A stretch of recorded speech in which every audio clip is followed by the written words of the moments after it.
G'day, and welcome to a new series. This is the Burnt Rubber Show. In this show, we'll talk about everything going on in motorsport and more. And, in the first episode, we've got lots to talk about. And starting off, let's talk about Indycar. Now, obviously, COVID is still a thing, and it has wreaked havoc in the past year or so. St. Petersburg Grand Prix, the first round of the 2021 Indycar season, has been postponed, not because of COVID. Now, I watched David Land's video, and basically, he actually had a good point. This doesn't seem like a COVID-related issue, seeing as they raced at St. Petersburg in November, a few months ago.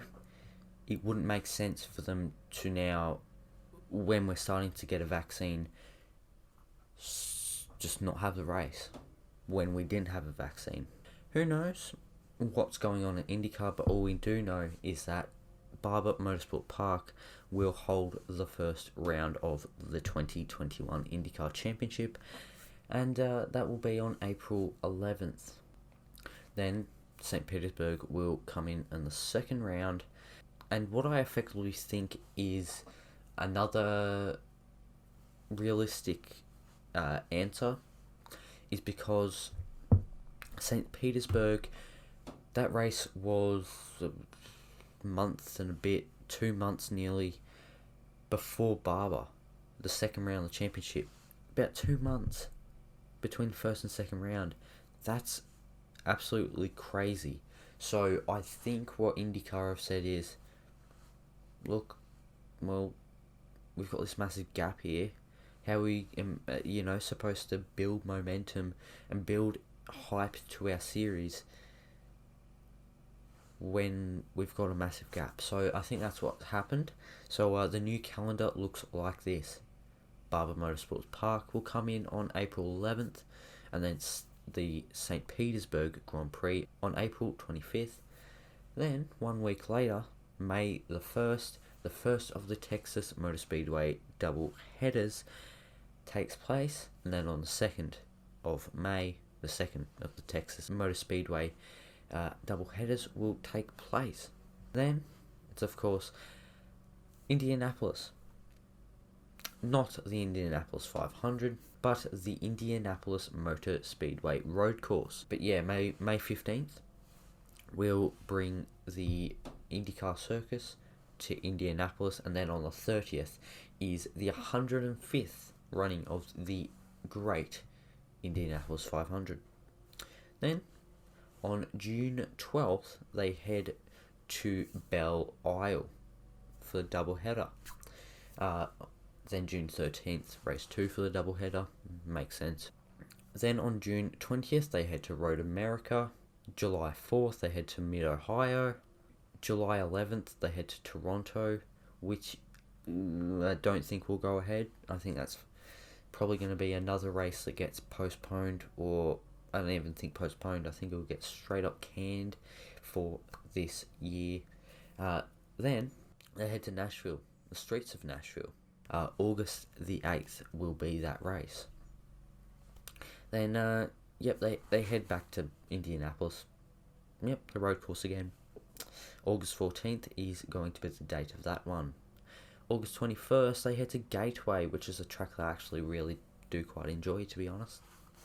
Then September 12th, they head to Portland, which is a track I kind of know. I've watched a little bit of it. Don't 100% know too much about it. Then on September 19th, they head to Laguna Seca for the penultimate round. Then it's time on the September the 26th for one of the biggest IndyCar races of the season, probably second biggest, I would say, and that is the Grand Prix of Long Beach. So that will wrap up this IndyCar segment. Time to move on to our next segment. Now to F1, and it is semi-big news, especially for an Australian myself. The Formula 1 Grand Prix in Europe will go back from a 3:10 starting time to 2 p.m. I think it's the right call. I think, yeah, I didn't really like the 3 p.m. starts or 3:10 p.m. starts. It's going back to the hour as well, so it won't be none of this 3:10. It'll go to 2, just straight up 2 o'clock will be the start of the race, which is good. Obviously, there's all this TV stuff, like at 5 minutes to the hour, they have to start the broadcast officially for like F1 TV and whatnot. So there was an issue there, but I think ever since 2018 when they brought in the 3:10 starting time, it's too late, and especially for something like the Australian Grand Prix. I know it's not Europe, this is just for European races. I don't like the kind of twilight evening atmosphere of the Australian Grand Prix. Obviously, it looks like that's not going ahead this year, but still, I just don't really like it. Now, continuing on with the F1 trend, I know a lot of F1, but it was a very slow news day, unfortunately, but we'll see what happens in the future days. But obviously, COVID's still here, as I've mentioned. Albert Park probably won't have the Grand Prix in Australia. That's going to get canned, or at least postponed. China is, of course, another round at risk, and it looks like Algarve, or Portimao, John, or Moto Meerkat, he'll tell you all about it anyway. Imola is the next of the tracks looking to be added back to the calendar. I'm not complaining, both brilliant circuits. Imola didn't provide the greatest of races. It wasn't the worst of races, but it wasn't great. I'd rather go back to Turkey, but I'll take anything over China, to be honest. Moving over to NASCAR, Alex Bowman's livery has been leaked, I guess, and here it is. I think a beautiful livery. Obviously, taking over from legendary driver Jimmy Johnson's place on at Hendrick Motorsports. I think it's pretty nice. I've seen a lot of NASCAR fans saying it's a bit dull. I'd rather, do something a bit different from what Jimmy's livery was. I like it. I think it's very nice. And obviously, liveries are all opinions. You may disagree with me. You may agree with me. That's cool. You do your thing. But I genuinely think it is a very nice livery. Next up is a series close to my heart, as you can see in the background. I'm a massive Supercars fan, or V8 Supercars, whatever they've named it now.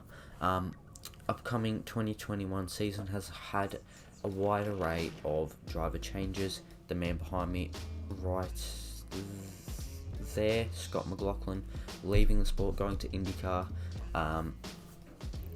Anton De Pasquale, Will Davison also going to Shell, or DJR, now not Team Penske. Penske leaving the sport. Lots of drama happening, and drama at Tickford, as Lee Holdsworth has had a shock announcement that he will not be racing in the 2021 season.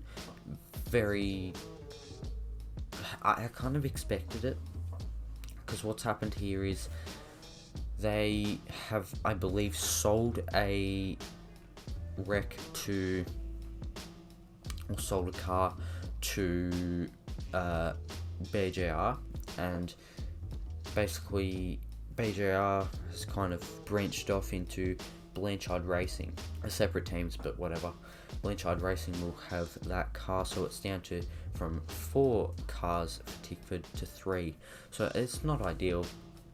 Lee, a lovely guy and a very, very talented driver, but yeah, it's unfortunate. He had some good results in 2020, a podium at Sydney, but definitely unfortunate to see him possibly ending his career.